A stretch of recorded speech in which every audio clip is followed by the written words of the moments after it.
Ou de casa, tudo bem? Sejam bem-vindos. Eu sou o professor Júlio Rezende. Nós estamos aqui na última aula do Pedagogia da Autonomia, que é esse livrinho aqui, que é um livro muito potente, o último livro escrito por Paulo Freire. É um livro que traz a síntese da obra dele, é um livro que fala com uma linguagem bem direta aos educadores e educadoras. E é um livro muito interessante de entrada em Paulo Freire, porque ele traz esse resumo, ele fala muito diretamente, ele tem uma linguagem mais simples, mais acessível, né? Para a profundidade da obra de Paulo Freire é muito importante que a gente vai estudar, vai compreender a pedagogia do oprimido. E aqui eu tenho um curso de 6 aulas em pedagogia do oprimido, mas o Pedagogia da Autonomia traz essa síntese e é muito potente também. E ele traz também já alguns amadurecimentos de Paulo Freire, porque exatamente foi o último livro escrito em 1996. Pedagogia do Oprimido foi escrito em 68, quando ele estava exilado no Chile, e como vimos lá no curso, impressionantemente também muito, muito, muito atual. Então, eu vou seguir meu método aqui de lendo as palavras dele, que eu separei cuidadosamente num roteiro, e a partir das palavras deles vou interpretando um pouco na minha realidade, na sala de aula que vivo, na instituição de ensino que vivo, e também fazendo uma análise da sociedade.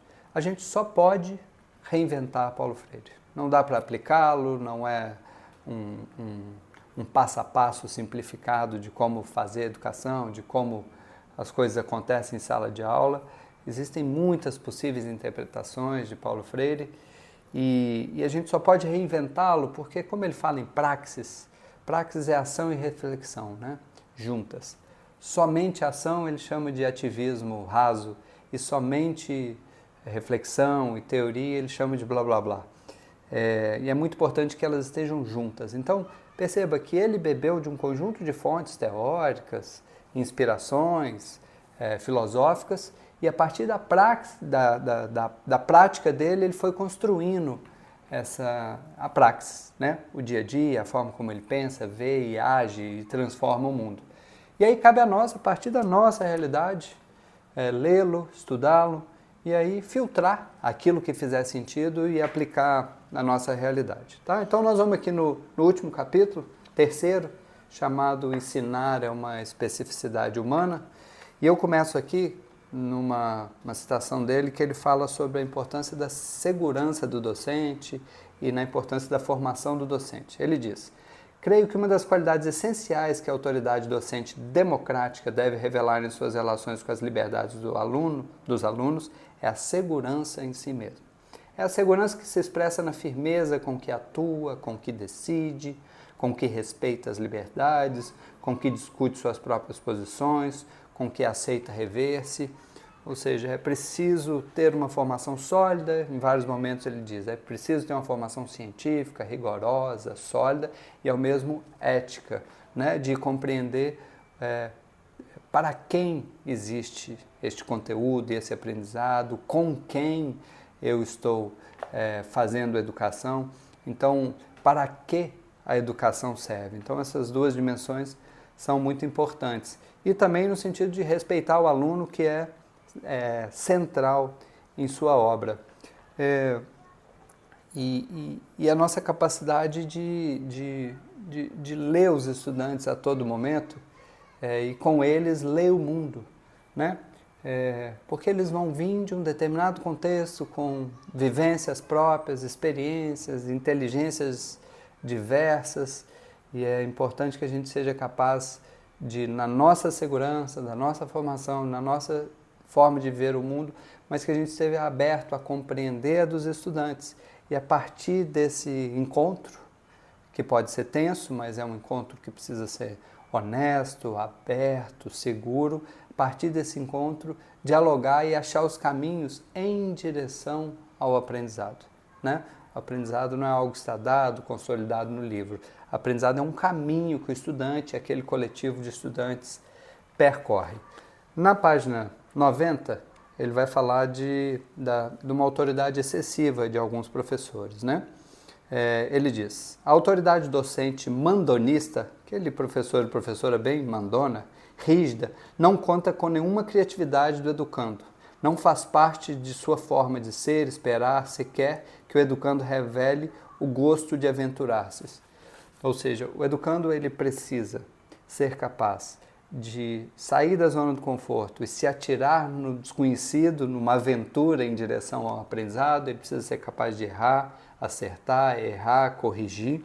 E a criatividade é fundamental, porque aprender demanda também criar e recriar o conhecimento. E aí já trouxe bastante aqui nesse equilíbrio difícil de conseguir entre liberdade e autoridade. Muitos de nós incorremos no excesso de autoridade, que é o autoritarismo, professor que manda e desmanda, que dá todos os rumos, que diz exatamente como fazer e o aluno fica apassivado, né? E o excesso de liberdade é a licenciosidade, aquela sala de aula que não funciona, o professor que se omite, as regras que não são claras, enfim, ele discute isso o tempo inteiro, é central nessa compreensão dele de autonomia. E aí ele, nesse ponto aqui, ele vai dizer sobre os professores autoritários, né, que ele chama aqui de docente mandonista.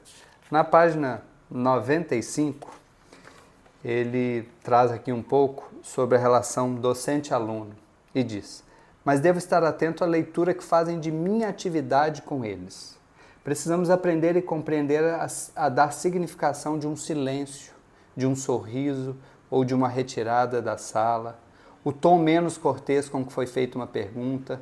Afinal, o espaço pedagógico é um texto para ser constantemente lido, interpretado, escrito e reescrito. Nesse sentido, quanto mais solidariedade existe entre o educador e educandos no trato desse espaço, tanto mais possibilidade de aprendizagem democrática se abrem na escola.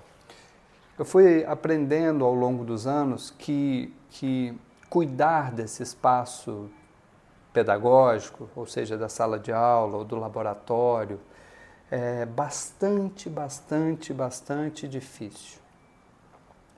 Porque ali você tem alunos de diferentes origens, uns tímidos, outros extrovertidos, uns religiosos, outros não religiosos, uns que amam arte, outros que nem tanto, uns que pensam em ser atletas, outros que sonham em ser administradores. Então, se existe um universo ali de saberes, eles têm diferentes origens, algumas famílias que são mais afetivas, mais cuidadosas, oferecem maior segurança, e outras famílias muito autoritárias, que deixaram em vulnerabilidade o seu filho, o estudante, durante algum tempo. Então, tudo isso influencia na relação que o estudante vai ter com você, docente. E é importante que a gente fique atento a cada um dos sinais, como ele traz aqui, um sorriso, uma pergunta ríspida, uma aula que se esvazia. E os alunos, eles comunicam isso com o corpo, comunicam com a fala, sugerem alterações. É muito importante a gente ser capaz de ter essa escuta, né? Então, eu fui aprendendo ao longo dos anos. Às vezes você entra num conflito com o aluno e o perde para o resto do semestre ou para o resto do ano.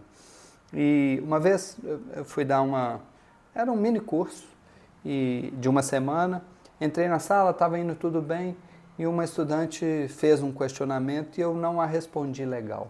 Ela se sentiu exposta na sala de aula, claramente depois da minha resposta ela ficou bem amuada assim e deixou de ser participativa. E aí eu já era um pouco mais experiente, né? Já tinha vivido isso várias vezes, já tinha cometido o erro de deixar a relação desandar com outros alunos e outras turmas. E aí, no intervalo, eu chamei ela e falei, olha, realmente acho que eu dei a resposta não a mais adequada para você. Te peço desculpas, quando eu voltar, vou pedir desculpas para você em frente da turma. Quero você presente, porque você estava indo num caminho interessante. Voltou a aula. Falei, turma, eu queria dizer aqui que a colega fez uma pergunta. A pergunta continha uma parte bem sensata, uma outra que a gente pode melhorar um pouquinho a forma de fazer a pergunta, mas eu errei por isso, por isso, por isso. Está lá a aluna de volta, recuperada, participando, ou seja, mediar essas relações é bastante importante, né? Bastante escutar, entender, ler o espaço pedagógico como ele coloca. E aí eu fui desenvolvendo uma regrinha que é bem básica, que é elogiar em público e chamar a atenção em particular.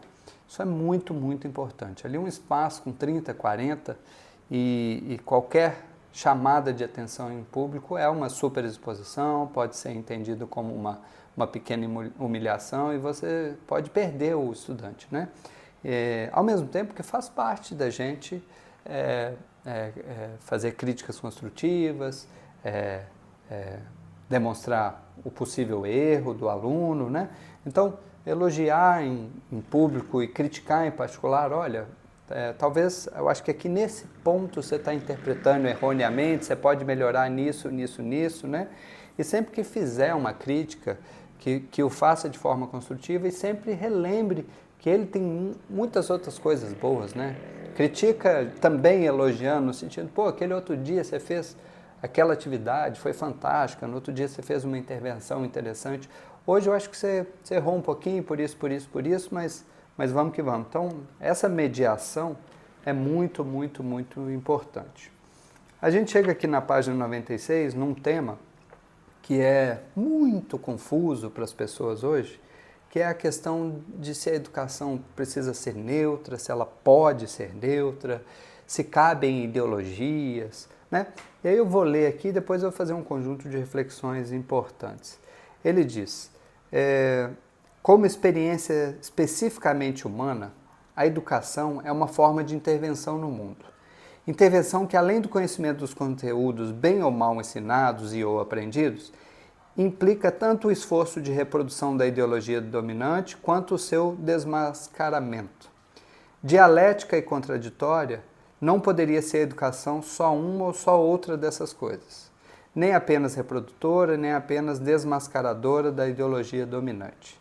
Neutra, indiferente, qualquer dessas hipóteses, a da reprodução da ideologia dominante ou de sua contestação, a educação jamais foi ou pode ser, de novo, neutra. É impossível que ela seja neutra.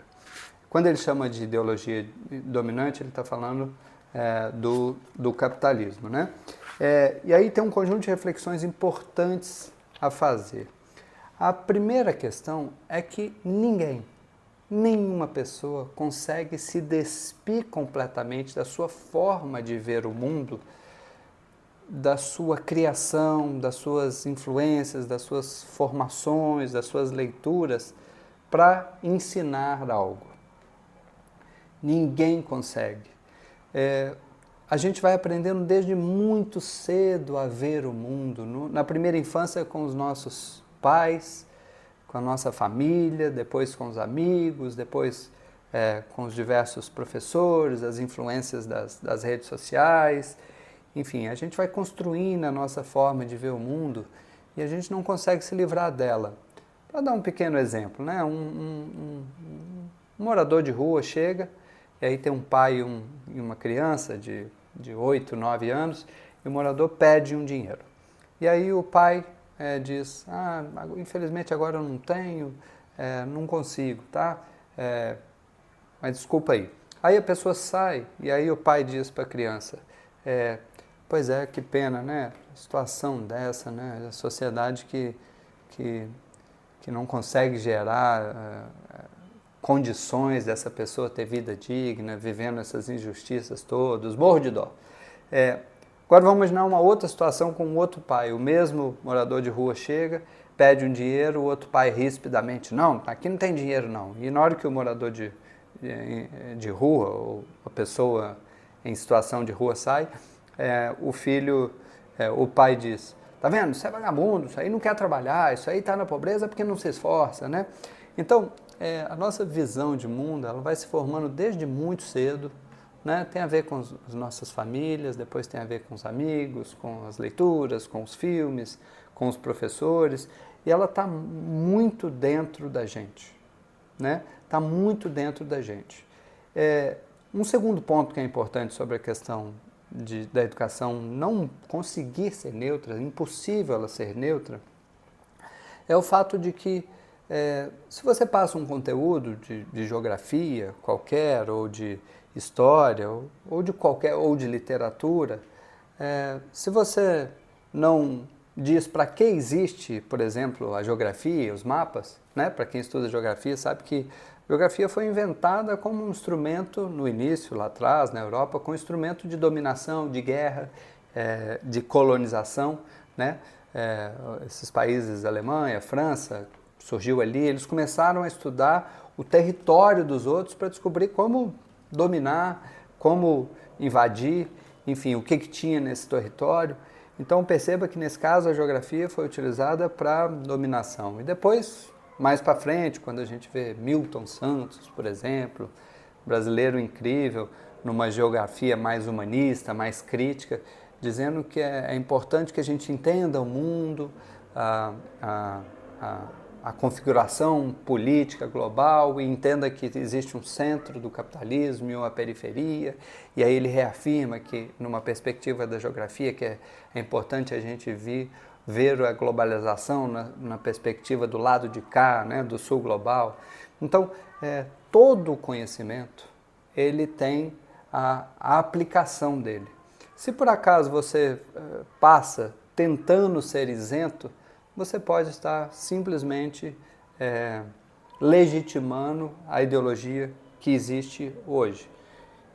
E se você faz uma visão mais crítica, você direciona aquela aplicação para uma outra área, né? Para uma outra possibilidade. Eu sei que isso, muitas pessoas, ao acharem que a educação precisa ser neutra, veem nisso um problema. Mas eu queria aprofundar um pouco nessa impossibilidade da educação ser neutra, né? Quando a gente olha para a gente percebe que todos nós temos ideologia. Ideologia é um conjunto de valores, crenças, formas de ver o mundo que nos faz caminhar no mundo, né? Como eu trouxe lá o exemplo dos dois pais. Então, se a gente analisa aqui, para dar um exemplo, uma ideologia hippie, numa compreensão de paz e amor do mundo, de vida simples, da arte permeada na vida, né? E aí você olha para um outro conjunto de famílias, uma filosofia mais espiritualista, né? Numa espécie de meritocracia espiritual, você faz o bem, vai melhorando, e olha para si, tenta ser uma pessoa melhor e fazer o bem aos que estão à sua volta, né? E o capitalismo também é uma ideologia, né? Hoje as pessoas tentam dizer que comunismo é ideologia e o capitalismo é algo natural, é algo que é o caminho natural do ser humano, não seria uma ideologia, mas o é, né? O capitalismo prevê que a gente vai ser feliz a partir de consumir e produzir, a partir de uma felicidade individual, naquela ideia da tal da meritocracia, que nós já debatemos aqui, dizendo que você pode ser o que quiser e ter a liberdade irrestrita. Perceba que se a gente olha para o mundo, isso não é exatamente factível, não é exatamente o que acontece, né? Por isso o Erich Fromm, psicanalista, ele diz que o capitalismo é uma espécie de religião secreta, oculta, né? Como é que é isso? É um conjunto de valores, crenças que está escondidinho ali dentro das pessoas e que as faz mover pelo mundo, tá? E aqui eu não estou dizendo necessariamente que esse caminho é certo ou errado. Uma ideologia progressista vai entender que essas desigualdades não são falha das pessoas, não são culpa delas, a pobreza não é culpa delas, mas que as injustiças sociais são geradas por esse modelo e que é importante a gente construir justiça social, democracia, equilíbrio ambiental. Então eu trouxe aqui diversos exemplos, porque você passa no corredor em 10 salas de aula, você pode ter todos esses exemplos ali. Você pode ter um professor trabalhando a biologia numa perspectiva mais hippie, entre aspas. Você pode ter um outro professor ensinando matemática financeira e o valor das startups, do empreendedorismo, que é bastante capitalista. Você pode ter um outro professor problematizando como é que a América Latina é um projeto de pobreza, vítima da colonização europeia. Enfim, é muito importante que os alunos tenham vários universos, né? Os professores de origens diferentes, de formações diferentes, vão trazer isso para o cotidiano dos alunos e as ideologias, elas são presentes em todos nós temos ideologia, uns têm ela mais consciente, outros têm ela bem inconsciente e cometem essa ingenuidade de achar que o meu caminho é o certo, quem tem ideologia, outra como se a ideologia fosse uma coisa inventada, falsa, forçada. Não, e todos nós temos, né? E aí de novo a frase do Galeano sobre as utopias, a importância das utopias, né? A gente nunca chega na utopia, né? Elas estão lá no horizonte. Quando a gente caminha um pouquinho em direção ao horizonte, elas se afastam um pouquinho porque o horizonte se afasta. Mas elas existem para isso, para a gente caminhar em direção ao horizonte. Então, basicamente, a forma como a gente vê o mundo faz a gente caminhar, pensar, sentir e modificar o mundo, né? É importante que a gente ganhe consciência sobre isso, faça leituras aprofundadas sobre o mundo para a gente tomar uma posição. Então, Paulo Freire defende que sejamos progressistas.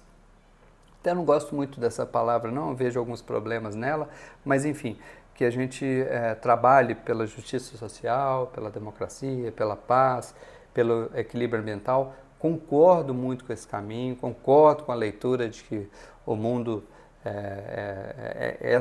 esse modelo socioeconômico é arquitetado para gerar essas desigualdades. Então, eu concordo que a gente precisa explicitar isso. Agora, como não ser... vou usar uma palavra que vai ser polêmica aqui, mas como não ser doutrinador, né? Eu acho que tem alguns cuidadinhos importantes. É importante, o primeiro passo, que você seja transparente com relação à sua ideologia. Para quem como você vê o mundo, como você caminha no mundo, para que serve a sua praxis, para quem você educa, né? É importante isso estar transparente, porque aí o estudante que está na relação com você, que está no diálogo com você, ele consegue entender, olha, o professor pensa assim porque ele tem essa visão de mundo. E aí ele vai poder filtrar aquilo, se ele te admirar, se ele achar os argumentos razoáveis, ele vai aprender com aquilo, vai reconstruir aquele conhecimento dentro dele também. E se ele discordar de você, porque ele tem uma origem muito diferente, uma religiosidade muito diferente, ele vai entender que você está sendo transparente, honesto com ele e de repente você lança novos argumentos, ele pode se transformar um pouquinho, ou você pode lançar novos argumentos e também ele não ser transformado em nada. É importante respeitar as escolhas e a subjetividade dele e encontrar caminhos. Se ele tem algum conhecimento muito ingênuo, muito errôneo, como terraplanismo, encontrar caminhos para recuperar esse conhecimento de como ele foi feito, como é que nós chegamos na compreensão de uma Terra redonda. E aí sim é importante a gente trilhar esse caminho. Então, primeiro ponto, primeiro cuidado em sala de aula, ser transparente.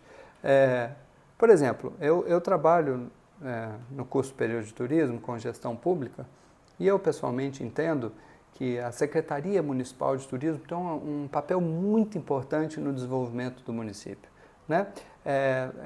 No sentido de liderar o município, de organizar os atores envolvidos, ou seja, artesãos, associação de bairro, guias de turismo, hotelaria, restaurante, de conseguir liderar esse coletivo complexo de organizações e pessoas para promover o desenvolvimento do turismo no município de forma que ele seja inclusivo, de que ele distribua renda, enfim. Então, eu, Júlio, né, com essa visão de mundo, eu acredito nisso. Portanto, acho que a Secretaria Municipal tem um papel muito atuante, né? Vamos imaginar que um outro colega entenda que o mercado deve impor as suas regras, que o mercado se organiza sozinho, que o Estado deveria ser mínimo e que o Estado só atrapalha, o Estado é burocrático, o Estado cobra muito imposto, né? Uma outra visão bem oposta à minha.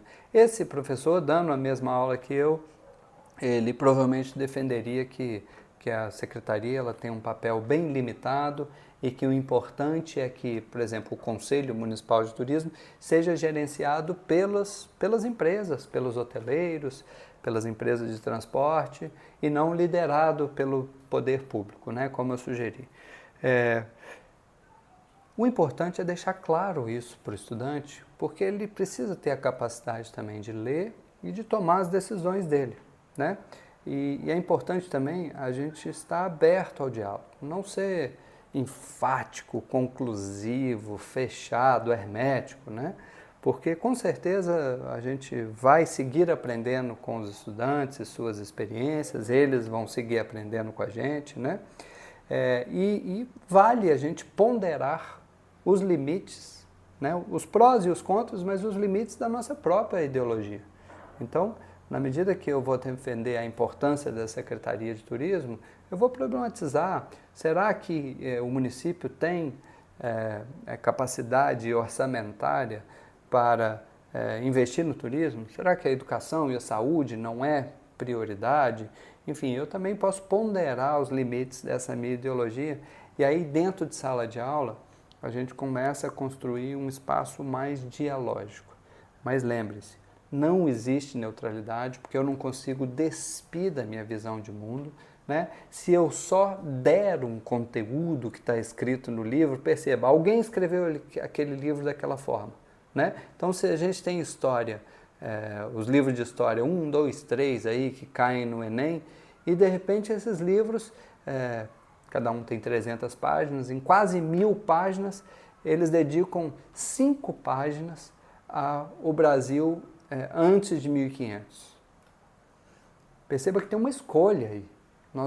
Os livros estão escolhendo que em 900 e tantas páginas a gente vai falar de 1500 para cá e nada do Brasil que existia antes, dos brasileiros que existiam antes, as cidades na Amazônia, a cerâmica linda e complexa, domesticação da mandioca, as tecnologias indígenas desenvolvidas, enfim, tem uma escolha nos livros didáticos, tem uma escolha como o professor aborda os seus conteúdos, sempre tem escolha, não dá para despir dessa ideologia. E se você passar num corredor com 10 salas de aula, é possível que você tenha ali 10 ideologias e se os professores lidarem bem com essa questão, forem dialógicos, é importante que esse universo de saberes, esses múltiplos saberes, possam ser digeridos pelos estudantes, possam ser filtrados e assim eles possam crescer com isso. Vejam que hoje há esse debate muito grande, como se, né, um erro grave da direita, pessoas mais conservadoras, como se ideologia fosse somente a esquerda, e não é, né? Todos nós temos ideologia. Bom, aqui na página 100, ele traz: não posso ser professor se não percebo cada vez melhor que, por não ser neutra, minha prática exige de mim uma definição.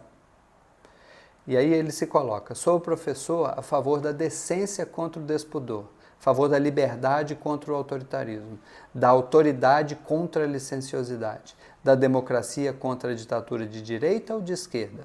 Sou professor a favor da luta constante contra qualquer forma de discriminação, contra a dominação econômica dos indivíduos ou das classes sociais. Sou professor contra a ordem capitalista vigente que inventou essa aberração, a miséria na fartura.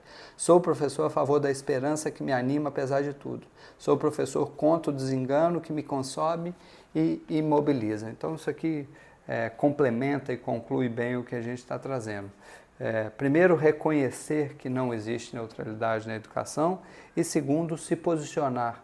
E se puder se posicionar com transparência, com abertura ao diálogo e entendendo os seus próprios limites, eu acho que você consegue ganhar muito, muito a confiança dos estudantes. Isso pode ser um caminho muito importante.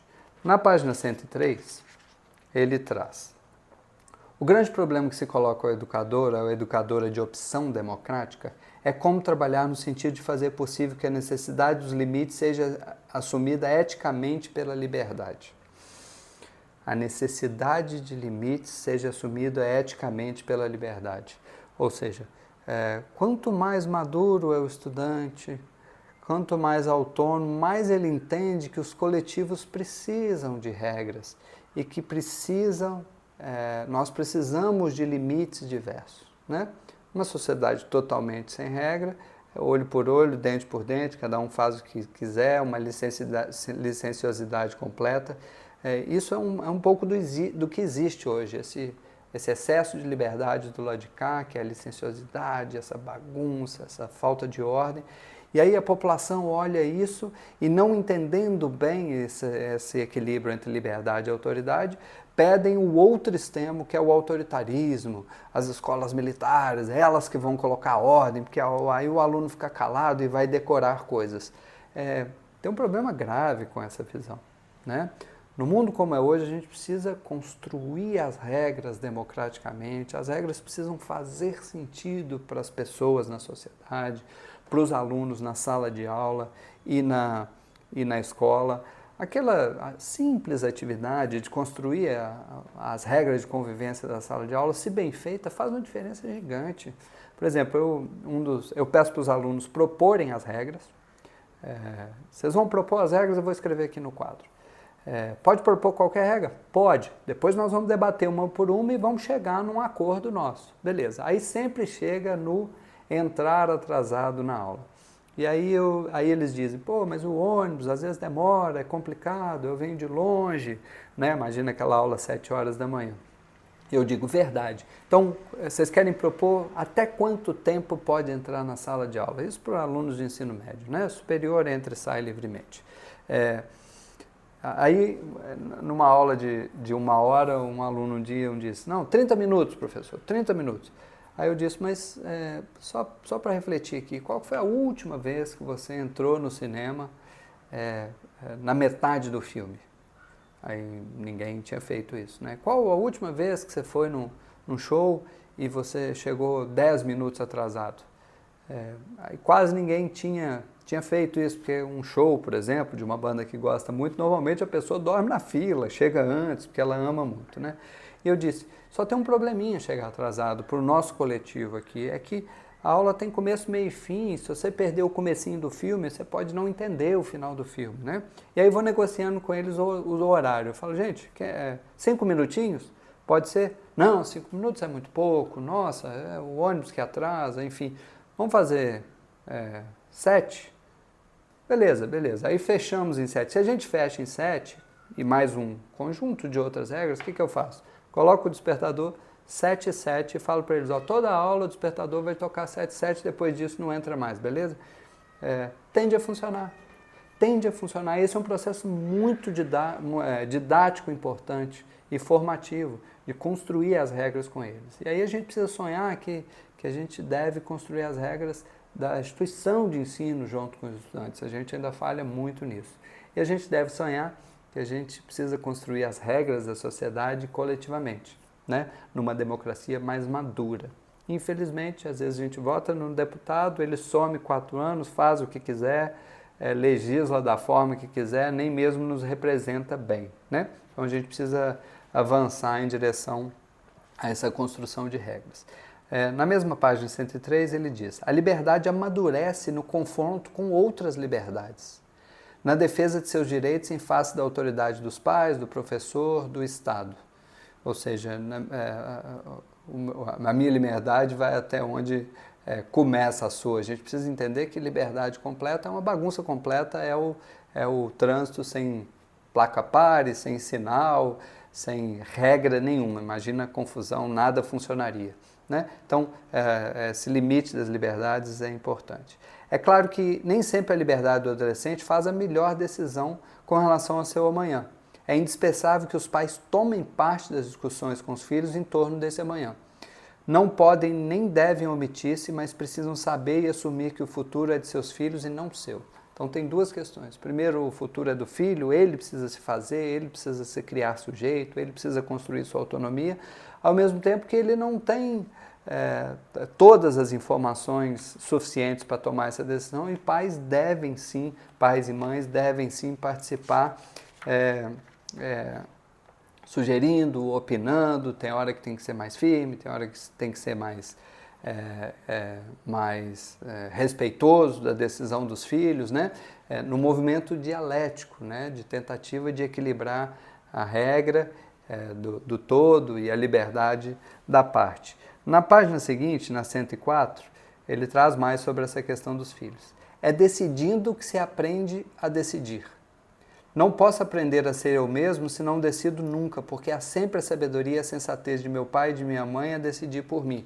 Então a liberdade se constrói no caminho. Quantas vezes a gente olha para trás e a gente acertou e errou? Quantas vezes o erro foi importante para a gente acertar ali na frente, né? Então, se a gente for cuidadoso com a criança, com o adolescente, com o jovem adulto, cada uma dessas fases tem um nível de liberdade, de construção de autonomia, né? Por exemplo, tem o famoso quarto Montessori, que muitas famílias estão usando, né? Montessori parte de uma radicalidade, no bom sentido, tá? Ela acredita tanto no ser humano, que ela acredita muito nessa liberdade do ser humaninho, ao ponto da sala de aula não ter uma condução do professor do que fazer primeiro, segundo, terceiro e quarto. É uma sala de aula com várias possibilidades e eles vão transitando por essas possibilidades. O quarto Montessori prevê que a cama seja no chão para o aluno, para o estudante, nem aluno nem estudante, para o filho, para a criança, conseguir subir e descer da cama sozinho. Perceba que esse é um ganho de autonomia. Tem quartinhos que às vezes a porta, a fechadura é na altura da criança. Então, perceba que a cada idade a gente consegue refletir das possibilidades de liberdade para aquela criança, né? Uma criança subindo em árvore aos 5 anos, muito alta, ainda é muito perigoso, ele não tem, às vezes, o bracinho bem desenvolvido, não está pronto, mas aos 7 anos, a gente consegue perceber isso. Aos 7 anos ela está pronta, ela muda de galho com segurança, né? Então a gente precisa ir percebendo isso nas diferentes idades para ir construindo essa autonomia junto com os estudantes. Ele continua. Faz parte do aprendizado da decisão a assunção das consequências do ato de decidir. Isso é outra coisa importante. Beleza, vai decidir, toda decisão tem consequências. E como adulto ou como professor, é importante também refletir sobre essas consequências. Como pai e mãe, ainda mais, né? Ele continua. Por isso é que a decisão é um processo responsável. Uma das tarefas pedagógicas dos pais é deixar óbvio aos filhos que sua participação no processo de tomada de decisão deles não é uma intromissão, mas um dever, até que desde que não pretendam assumir a missão de decidir por eles.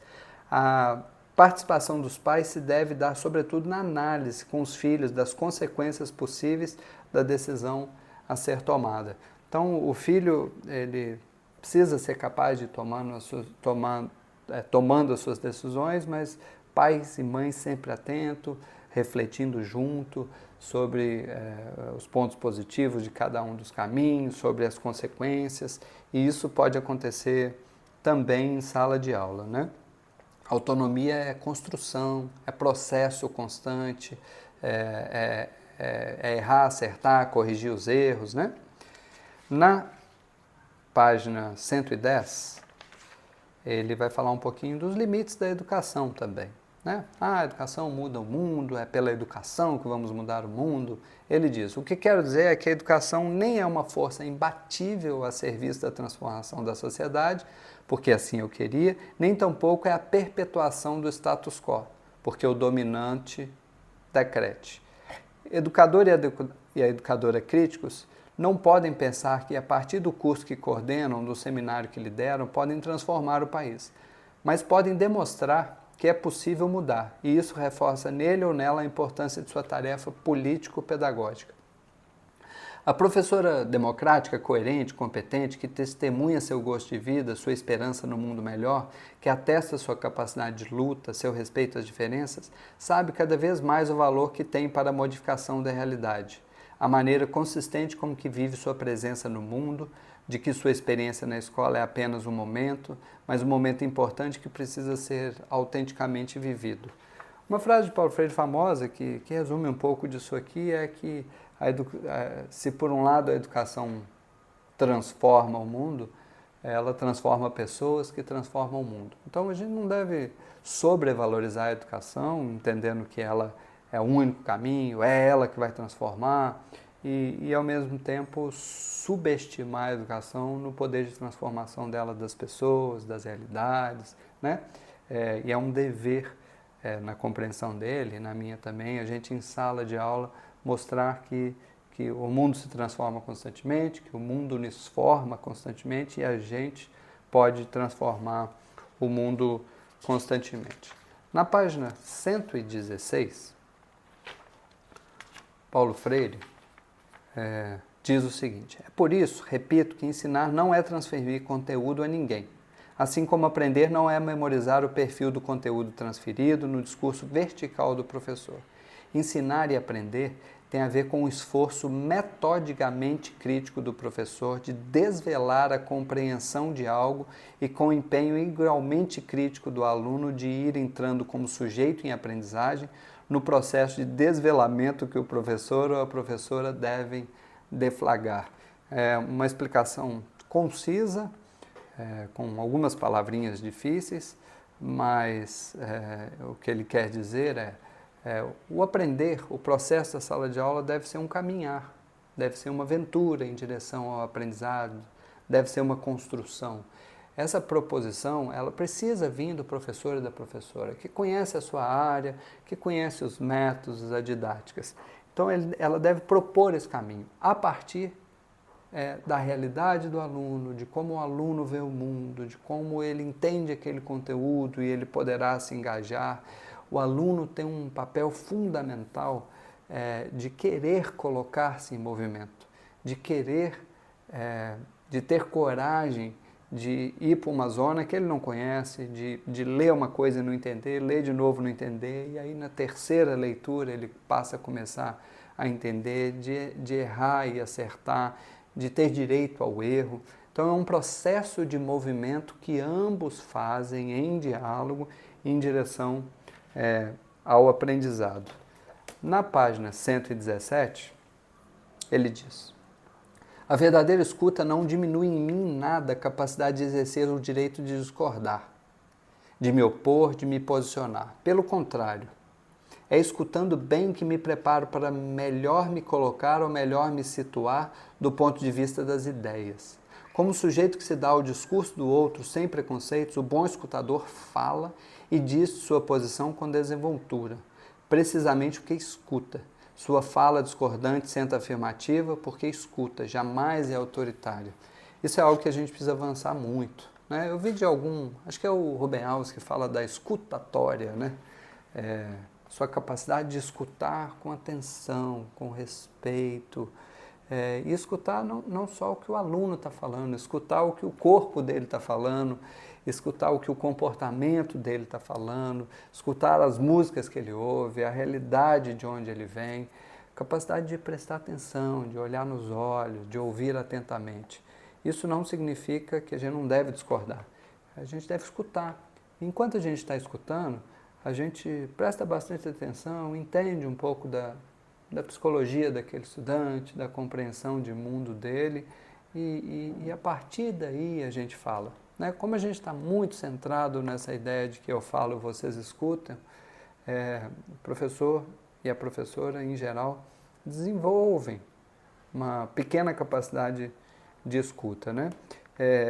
E esse é um processo que na sociedade hoje em dia está até dificultado, né? Porque a gente tem cada vez mais atenção, uma atenção mais qualitativa, né?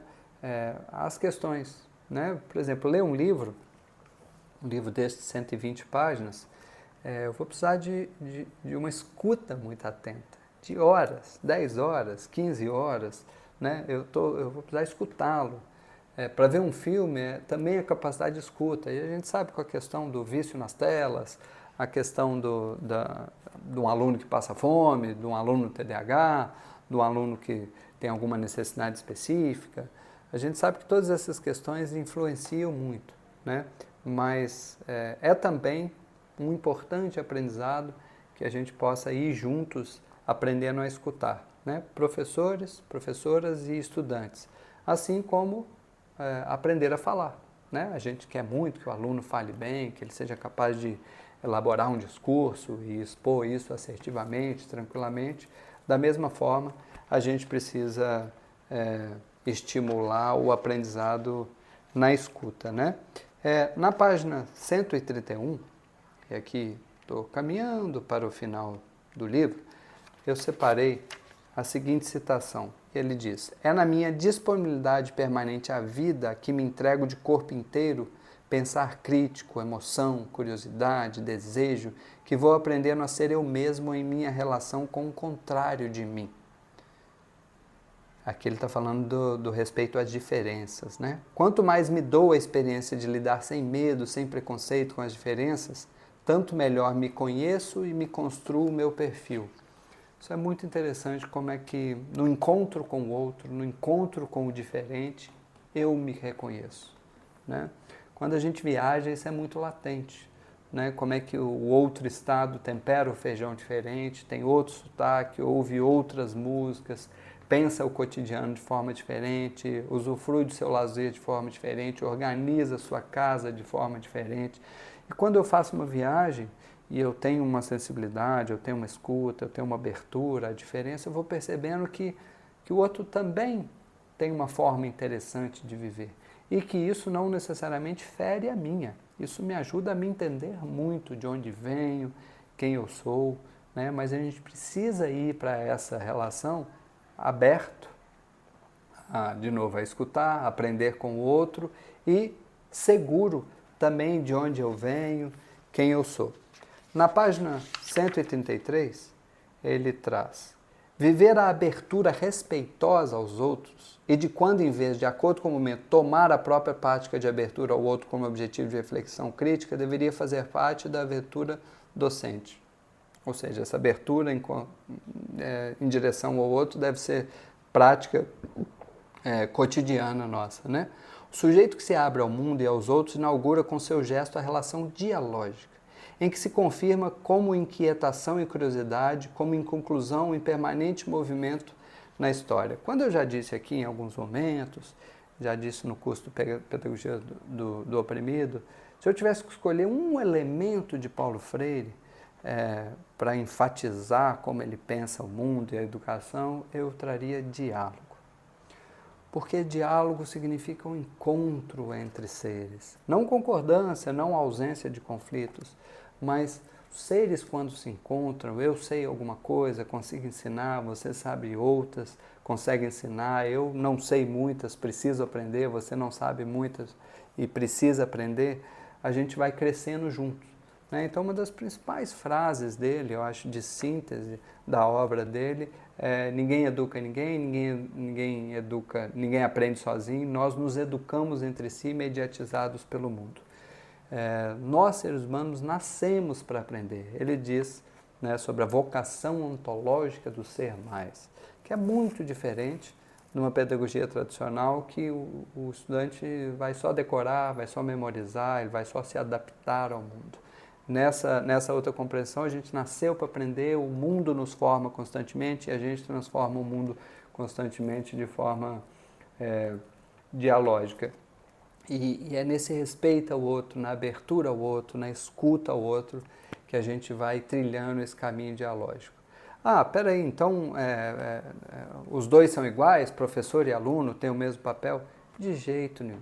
Já trouxemos aqui várias reflexões e compreensões que os papéis são diferentes. Cabe ao professor ser o mediador, o proponente, aquele que consegue coordenar esse caminho em direção ao aprendizado, mas em parceria, em colaboração com o aluno, considerando quem ele é.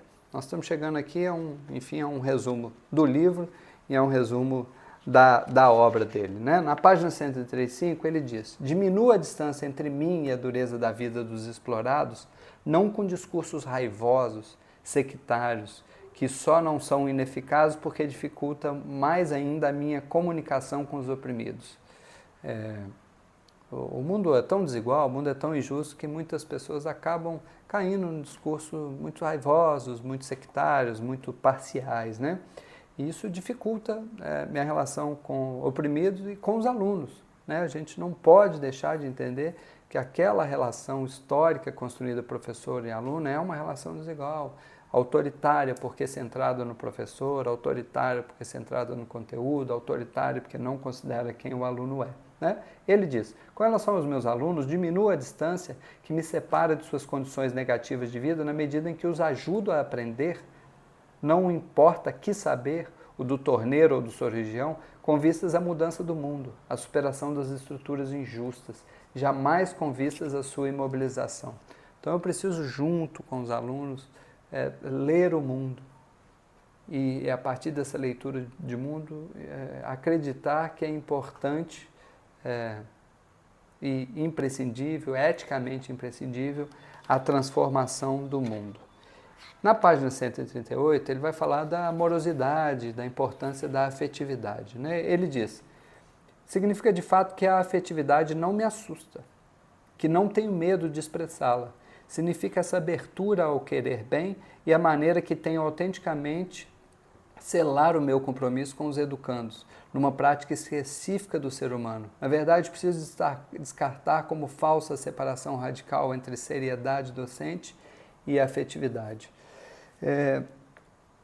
Vale notar, se você observar os seus colegas, professores e professoras, que existem bons professores, excelentes professores nas mais variadas linhas pedagógicas. Um dos elementos que eu noto primeiro num grande ou numa grande professora é como ela se conecta com os estudantes. E isso tem a ver com afetividade. Tem a ver com escuta, tem a ver com aceitação de quem são aqueles estudantes, tem a ver com como eles veem o mundo, tem a ver com essa afetividade. E aqui não há dicotomia, não há separação entre a seriedade rigorosa, metodológica, científica e a afetividade, né? É muito importante que a educação ela seja também amorosa. E às vezes a amorosidade, eu falo com meus alunos, às vezes a amorosidade é cobrá-los, né? Se você vê que eles têm capacidade, é importante cobrar que eles se dediquem, que eles se esforçem, que eles façam bem feito. Às vezes a amorosidade é desacelerar um pouquinho o ritmo das aulas para acolhê-los melhor, porque eles estão afundados em outras disciplinas, fazendo TCC, enfim, ou estão na semana de prova e você já conseguiu desenvolver um trabalho interessante com eles anteriormente, se alivia na semana de prova. Então tem várias formas de você conectar e ser amoroso em direção aos estudantes. E aqui na penúltima página, separei a última citação, que é uma bela de uma síntese. Né? Ele diz: esta percepção do homem e da mulher como seres programados, mas para aprender e, portanto, para ensinar, para conhecer, para intervir, que me faz entender a prática educativa como um exercício constante em favor da produção e do desenvolvimento da autonomia dos educadores e educandos.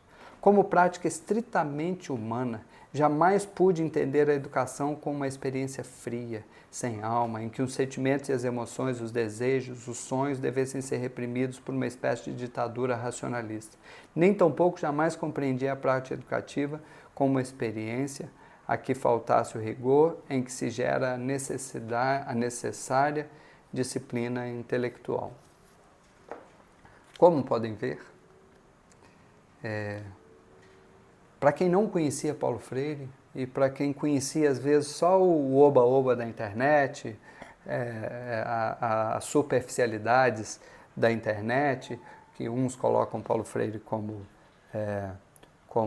herói, outros colocam Paulo Freire como vilão, mas quando a gente vai lê-lo, a gente percebe que ele é muito atual, que ele é muito honesto com a forma como ele pensa o mundo e que ele traz muitas contribuições para a nossa prática docente e para a nossa prática como estudante também.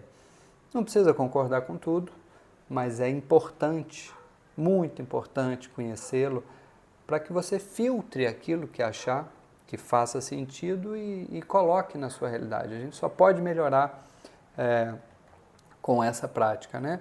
Acho curioso, já apontei aqui duas críticas que eu faria aos colegas, aqueles colegas que não se reconhecem em nenhuma corrente pedagógica, ou seja, ensinam de forma intuitiva, apenas ensinam de forma inconsciente, né? Acham que o conteúdo é suficiente e que a linha pedagógica não lhes ajuda em mais. Isso acontece mais com professores que não são licenciados, né? Ou que que não fizeram pedagogia ou não estudaram educação. Mas é importante que eles compreendam. E eu acho que essa crise que eu descrevi em alguns momentos no seio da sala de aula está cada vez mais despertando os professores para esse processo, para como a sala de aula se dá. Né? Falei aqui daquela reflexão que os colegas fizeram quando mudou-se o layout da organização das carteiras. Nossa, quer dizer que organizar as carteiras em muda a forma como a aula funciona. Né? Então, cada vez mais colegas estão abertos à pedagogia, à ciência da educação, aos diferentes métodos ali dentro. A gente tem grandes autores, é muito importante a gente ler Rousseau, né? A gente lê John Dewey, a gente lê a galera da psicologia que nos ajudou muito, Vygotsky e outros, né? A gente entender um pouco do construtivismo, as contribuições interessantes da Montessori, as possíveis contribuições interessantes da Waldorf, a incrível experiência da Summerhill, e aí é o próximo livro que eu vou trazer um curso, é o Liberdade Sem Medo, é fundamental. Enfim, é importante que a gente conheça, senão a gente está querendo ser jogador de futebol, sendo que a gente nunca viu Pelé, Maradona, Messi, Cristiano Ronaldo, Zidane jogar. É como se a gente quisesse ser jogador e nunca tivesse visto nenhum lance desses outros jogadores, né? Me parece um erro muito ingênuo, né? Paulo Freire influencia muito educadores ao redor do mundo e sistemas de ensino inteiro o tem como referência, né? Eu tive uma experiência de quando eu fui fazer uma parte do doutorado na Espanha, né? Um ano lá, o doutorado de sanduíche. Eu chego na faculdade de educação, na Universidade da Corunha, e tem uma faixa enorme de Paulo Freire. E aí eu fico surpreso com aquilo, pergunto para minha orientadora, minha parceira de pesquisa, a orientadora de lá, né, co-orientadora, sobre aquela faixa. Ela diz: nossa, Paulo Freire é muito, muito importante para nós, na forma como ele lê o mundo, na forma como a gente ensina, na forma como a gente organiza a educação, ao ponto de, na Espanha, você ter dois tipos de pedagogia. Uma pedagogia que eles chamam, esqueci o nome, mas uma pedagogia escolar, para professores que vão para instituições de ensino formal, e uma pedagogia social, para quem vai trabalhar em ONGs, em projetos, em associações, em iniciativas diversas de organizações, em transformar o seu sítio numa experiência pedagógica para receber escolas. Enfim, Paulo Freire é muito, muito importante mundo afora. E ele é muito mais aprofundado, lido de forma muito mais profunda em diversos outros lugares. Aqui no Brasil, tem muitos e muitos colegas, muitas instituições, muitos projetos freirianos, né? O educador brasileiro é um educador que precisa lidar com as dificuldades, precisa lidar com a fome do estudante. Então, o educador brasileiro é elogiável, porque a gente é criativo, a gente é aberto ao novo, a gente estabelece relações incríveis com os alunos, né? Mas, em geral, o sistema de ensino, né? A gente precisa, na minha compreensão, Paulo Freirear o sistema de ensino.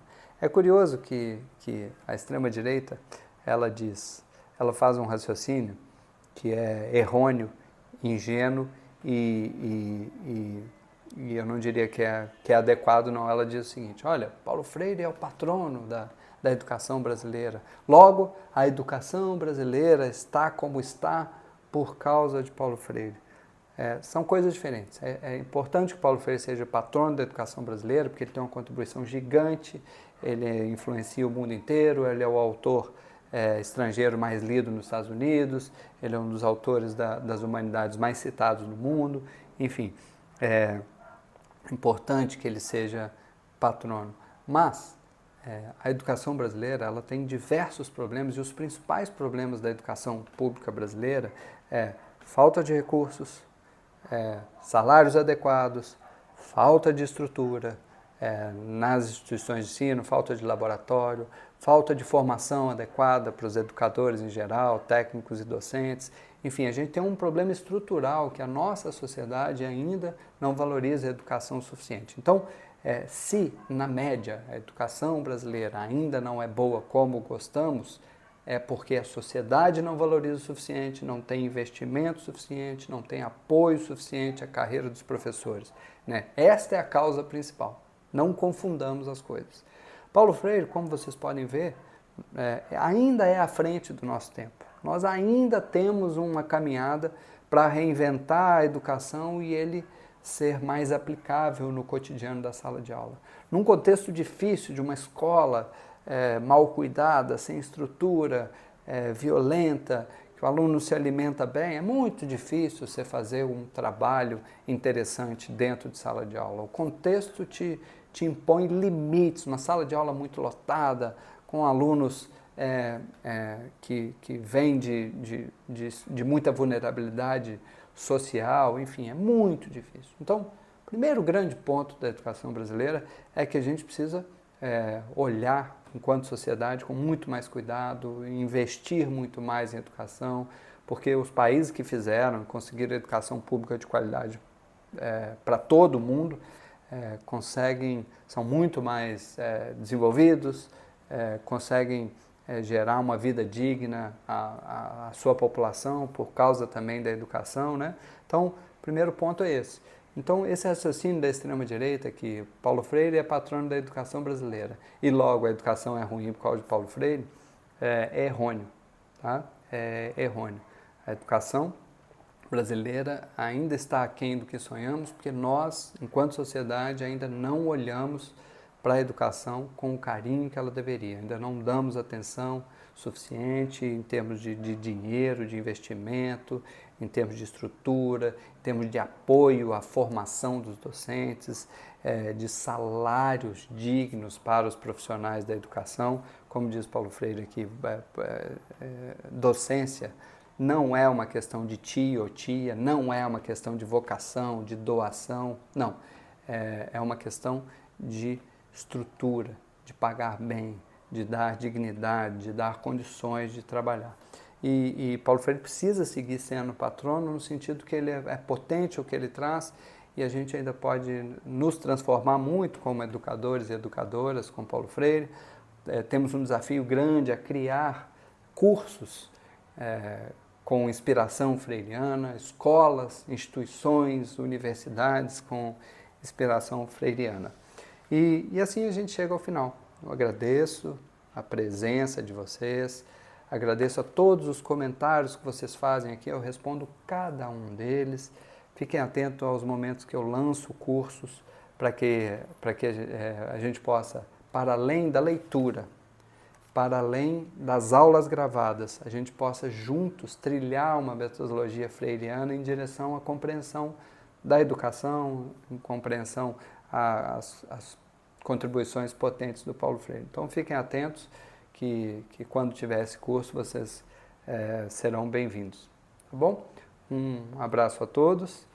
Divulguem para os estudantes da pedagogia, para professores, para estudantes, para associações que desenvolvem projetos educacionais, para pessoas que vocês gostam, que me ajuda muito no sentido de eu conseguir exercer esse trabalho aqui para vocês, para além das aulas que eu dou toda semana, do trabalho que eu faço na gestão da educação.